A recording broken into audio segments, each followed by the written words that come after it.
भक्तवत्सल भगवान की जय।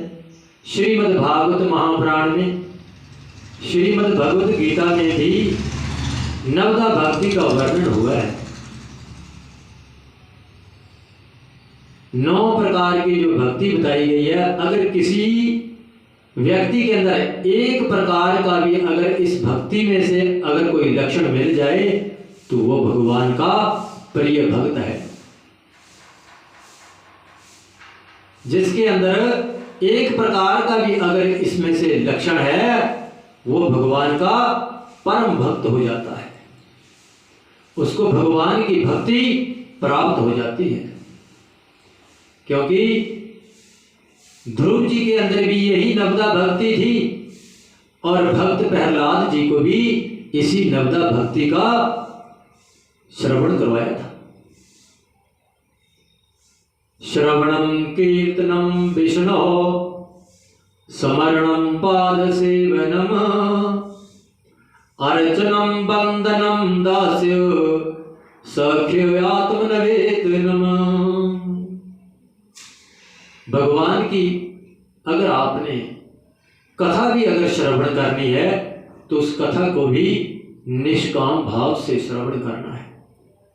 श्रोता भगवान की कथा को 2 प्रकार से श्रवण करते हैं, कोई सकाम भाव से श्रवण करता है, कोई निष्काम भाव से श्रवण करता है। सकाम भाव वाले सोचते हैं कि भगवान की कथा सुन करके हमारा कल्याण हो जाए।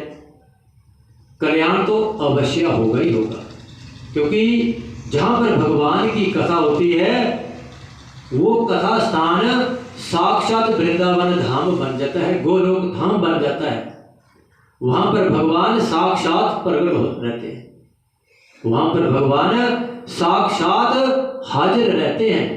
क्योंकि जो श्रीमद् भागवत महापुराण जो है ये साक्षात भगवान श्री कृष्ण का स्वरूप है।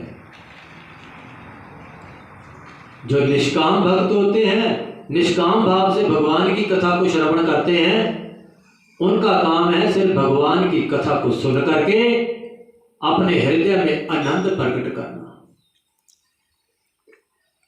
तभी तो व्यास जी ने कहा था ना, और देव ऋषि नारद जी ने व्यास जी से कहा था कि आपने कोई ऐसा पुराण तैयार किया जिस पुराण की कथा को सुन करके व्यक्ति का यानी कि रोम रोम हर्षित हो जाए और मन के अंदर, हृदय के अंदर ऐसा प्रेम भाव प्रकट हो जाए जिससे आंखों से अश्रु की धारा बहने लग जाए। ऐसे भी कुछ निष्काम भाव भक्त होते हैं जो भगवान की कथा को, उनको कोई लेना देना नहीं, लेकिन भगवान की कथा का आनंद लेते हैं। इसलिए भगवान की चाहे कथा आप निष्काम भाव से सुनो या सकाम भाव से सुनो, कथा सुनने का फल आपको अवश्य प्राप्त होगा। बोलो हरे कृष्णा।